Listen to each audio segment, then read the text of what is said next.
जय श्री कृष्णा। राधे राधे। आज आप सुनेंगे रंभा एकादशी की व्रत कथा, साथ में सुनेंगे बृहस्पति भगवान की व्रत कथा। पौराणिक कथाओं के अनुसार प्राचीन काल में एक धर्मात्मा और दानी राजा था। राजा का नाम मुचकुंद था। प्रजा उन्हें पिता के समान मानते और वो प्रजा को पुत्र के समान। राजा मुचकुंद वैष्णव थे और भगवान विष्णु के भक्त थे। वो प्रत्येक एकादशी का व्रत बड़ी ही निष्ठा और भक्ति से करते थे। राजा का एकादशी व्रत में विश्वास और श्रद्धा था। देख कर प्रजा भी एकादशी व्रत करने लगी। राजा की एक पुत्री थी जिसका नाम चंद्रभागा था। चंद्रभागा भी पिताजी को देखकर एकादशी का व्रत रखती थी। चंद्रभागा जब बड़ी हुई तो उसका विवाह राजा चंद्रसेन के पुत्र शोभन के साथ करवा दिया गया। शोभन भी विवाह के पश्चात एकादशी का व्रत रखने लगा। कार्तिक मास की कृष्ण पक्ष की एकादशी आई तो नियम अनुसार शोभन ने एकादशी का व्रत रखा। व्रत के दौरान शोभन को भूख लग गई और वो भूख से व्याकुल होकर छटपटाने लगा और इस छटपटाहट में भूख से शोभन की मृत्यु हो गई। राजा रानी जमाता की मृत्यु से बहुत ही दुखी और शोककुल हो उठे और उधर पति की मृत्यु होने से उनकी पुत्री का भी यही हाल था। दुख और शोक के मौजूद उन्होंने एकादशी का व्रत छोड़ा नहीं, बल्कि पूर्ववत विधि पूर्वक व्रत वो करते रहे।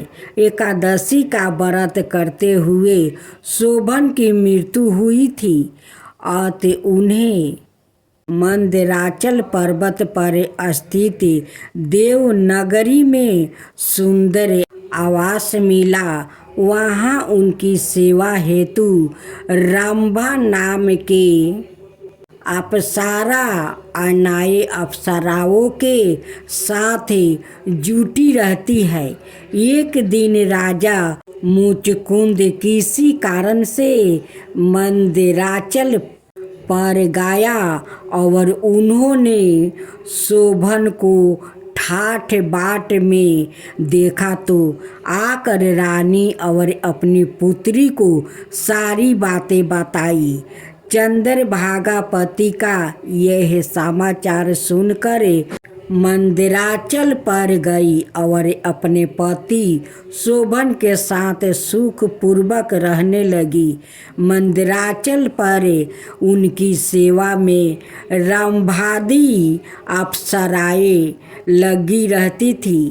अत इस रंभा एकादशी करते हैं। भक्तजनों, आज बृहस्पतिवार है। आप बृहस्पति भगवान की आज आप लोग कथा सुने। बृहस्पतिवार का जो लोग बृहस्पति देव के श्रद्धा भक्ति से कथा सुनते हैं उस पर बृहस्पति देव प्रसन्न हो जाते हैं। बृहस्पति देव की जय हो, बृहस्पति देव की जय हो। प्राचीन समय की बात है। एक नगर में एक बड़ा व्यापारी रहता है। वो जहाज़ों में माल लाद कर दूसरे शहरों में भेजा करता है। वो जिस प्रकार अधिक धन कमाता है उसी प्रकार जी खोलकर दान भी करता है, परंतु उसकी पत्नी अत्यंत कंजूस है। वो किसी को एक डमरी भी नहीं देने देती है। एक बार सेठ जब दूसरे देश में व्यापार करने गया तो पीछे से विस्पति देव ने साधु भेष में उसकी पत्नी से भिक्षा मांगने आई। व्यापारी की पत्नी विस्पति देव से बोली, हे साधु महाराज, मैं इस दान और पुण्य से तंग आ गई हूँ। आप कोई उपाय बताइए जिससे मेरा सारा धन नष्ट हो जाए और मैं आराम से रह सकूँ। मैं यह धन लुटाता हुआ नहीं देख सकती। विस्पति देव ने कहा, हे देवी, तुम बड़ी विचित्र हो। संतान और धन से कोई दुखी होता है। अगर अधिक धन है तो इसे शुभ कामों में लगाया करो। कुंवारी कन्याओं का विवाह करवाओ, विद्यालय और बाग बगीचा का निर्माण करवाओ। ऐसे पुण्य कार्य करने से तुम्हारा लोक परलोक सार्थक हो सकता है। परंतु साधु की इन बातों से व्यापारी की पत्नी को खुशी नहीं हुई। उसने कहा, मुझे ऐसा धन की आवश्यकता नहीं है जिसे मैं दान दूं। तब विस्पति देव बोले, यदि तुम्हारी ऐसी इच्छा है तो तुम एक उपाय करना। 7 बृहस्पतिवार घर को गोबर से लिपना, अपने केश को पीली मिट्टी से धोना, केशों को धोते समय स्नान करना, व्यापारी से हजामत बनाने को कहना, भोजन में मांस मदिरा खाना, कपड़े अपने घर धोना। ऐसे करने से तुम्हारा सारा धन नष्ट हो जाएगा। इतना कहकर बृहस्पति देव अंतर्ध्यान हो गए। व्यापारी की पत्नी ने बृहस्पति देव के कहे अनुसार 7 बृहस्पतिवार वैसे ही करने का निश्चय किया। केवल 3 बृहस्पतिवार बीते थे कि उसी समस्त धन संपत्ति नष्ट हो गई और वो परलोक सिधार गई। जब व्यापारी वापस आया तो उसने देखा कि उसका सब कुछ नष्ट हो चुका है। उस व्यापारी ने अपनी पुत्री को संताना दी और दूसरे नगर में जाकर बस गया। वहाँ वो जंगल से लकड़ी काट कर लाता और शहर में बेचता। इस तरह वो अपना जीवन बिताने लगे। एक दिन उसकी पुत्री ने दही खाने की इच्छा प्रकट की, लेकिन व्यापारी के पास दही खरीदने के पैसा नहीं थे। वो अपनी पुत्री को आश्वासन देकर जंगल में लकड़ी काटने चला गया। वहाँ एक वृक्ष के नीचे बैठे अपनी पूर्व दशा पर विचार कर रोने लगा। उस समय बृहस्पतिवार था। तभी वहाँ बृहस्पति देव साधु के रूप में सेठ के पास आए और बोले, हे मनुष्य, तू इस जंगल में किस चिंता में बैठा है? तब व्यापारी बोला, हे महाराज, आप सब कुछ जानते हैं। इतना कहकर व्यापारी अपनी कहानी सुनाकर रो पड़ा। बृहस्पति देव बोले, देखो बेटा, तुम्हारी पत्नी ने बृहस्पति देव का अपमान किया है, इसी कारण तुम्हारा यह हाल हुआ है। लेकिन अब तुम किसी प्रकार की चिंता मत करो। तुम गुरुवार के दिन बृहस्पति देव का पाठ करो। 2 पैसे के चने और गुड़ को लेकर जल के लोटे में शक्कर डालकर वो अमृत और प्रसाद अपने परिवार के सदस्यों और कथा सुनने वालों में बांट दो। सवाए भी प्रसाद और चरण मृत लो। भगवान तुम्हारा अवश्य कल्याण करेंगे। साधु की बात सुनकर व्यापारी बोला, महाराज, मुझे तो इतना भी नहीं बचता है कि मैं अपनी पुत्री को दही लाकर दे सकूं। इस पर साधु जी बोले, तुम लकड़ियाँ शहर में बेचने जाना। तुम्हें लकड़ियों के दाम पहले से चौगुने मिलेंगे, जिससे तुम्हारे सारे क्रिया सिद्ध हो जाएगा। उसने लकड़ियाँ काटी और शहर में बेचने के लिए चल पड़ा। उसकी लकड़ियाँ अच्छे दाम में बिक गई, जिसे उसने अपनी पुत्री के लिए दही लिया और गुरुवार की कथा हेतु चना गुड़ लेकर कथा की और प्रसाद बांट कर सवाए भी खाया। उसी दिन से उसकी सभी कठिनाइयाँ दूर होने लगी। परंतु अगले बृहस्पतिवार को वो कथा करना भूल गया। अगले दिन वहाँ के राजा ने एक बड़े यज्ञ का आयोजन कर पूरे नगर के लोगों के लिए भोजन का आयोजन किया है। राजा की आज्ञा अनुसार पूरा नगर राजा के महल में भोजन करने गया, लेकिन व्यापारी वो उसकी पुत्री तनिक विलंब से पहुँचे। अंत उन्हों दोनों को राजा ने महल में ले जाकर भोजन करवाया। जब वो दोनों लौट कर आए, तभी रानी ने देखा कि उसकी खूंटी पर टांगा हार गायब है।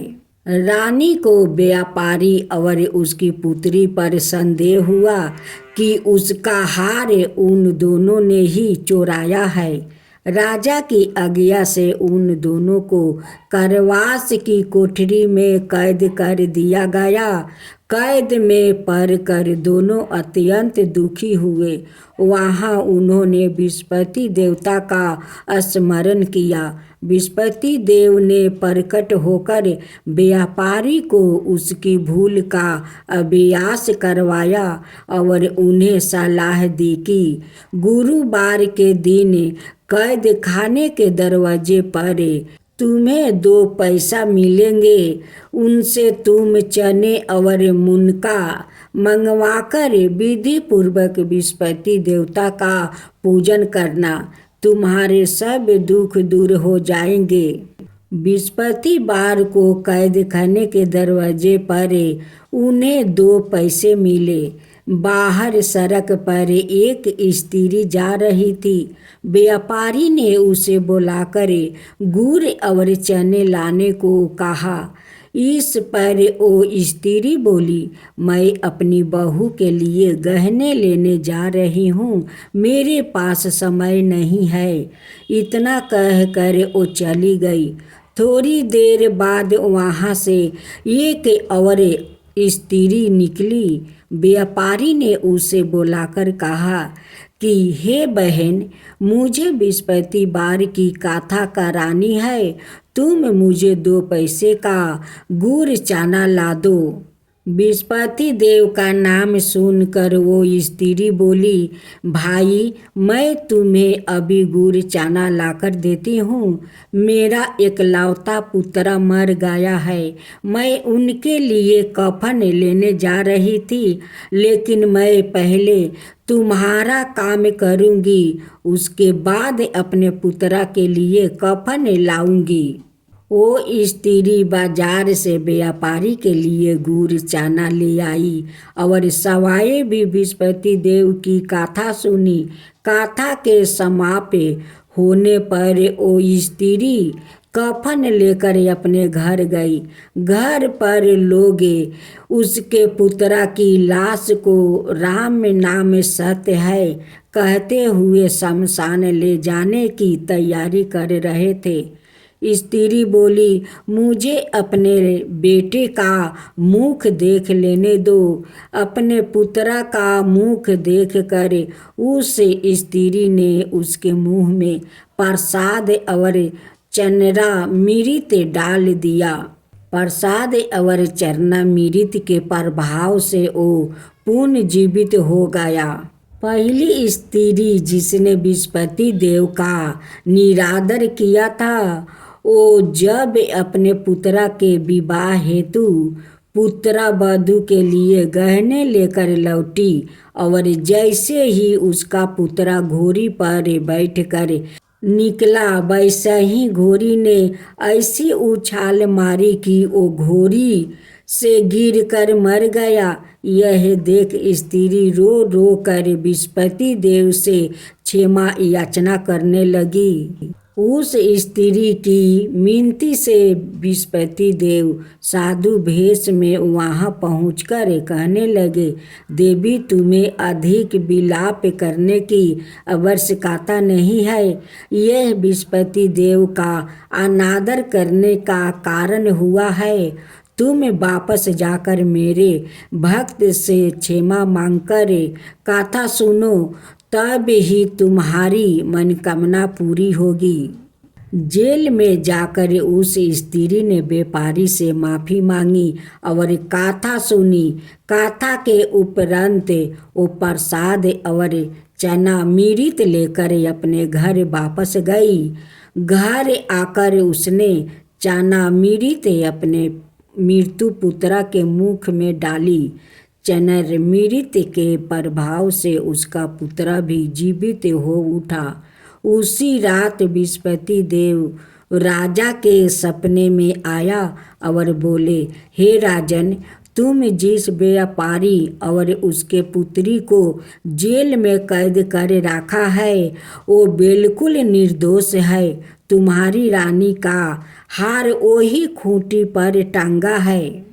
दिन निकला तो राजा रानी ने हार खूंटी पर लटका हुआ देख कर राजा ने उस व्यापारी और उसकी पुत्री को रिहा कर दिया और उन्हें आधे राज्य देकर उसकी पुत्री का विवाह ऊंचे कुल में करवाकर दहेज में हीरे जवाहरात दिया।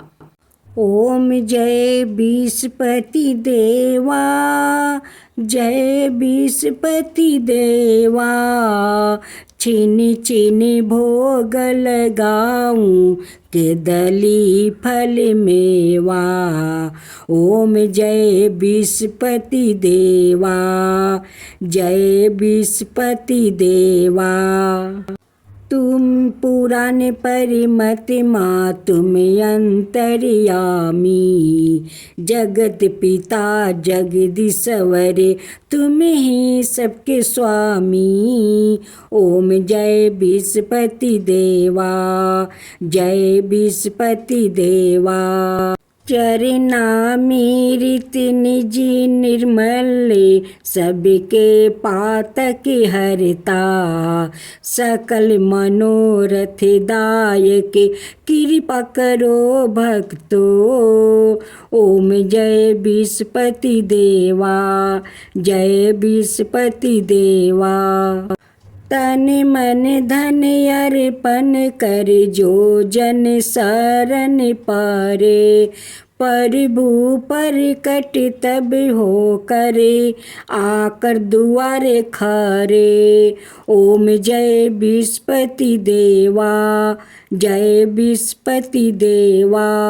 दीन दयाल दया निधि भक्तन हितकारी, पाप दोष सब हरता भाव बंधन हारी। ओम जय विस्पति देवा, जय विस्पति देवा। सकल मनोरथ दायक सब संशय हरो, विषय विकार मिटाओ संतन सुखकारी। ओम जय विस्पति देवा, जय विस्पति देवा। जो कोई आरती तेरी प्रेम सहित गावे, जेठाय नंदय नंदन कर सो निश्चय पावे। ओम जय विस्पति देवा, जय विस्पति देवा। सब मिलकर बोलो विस्पति भगवान की जय, विस्पति देव की जय।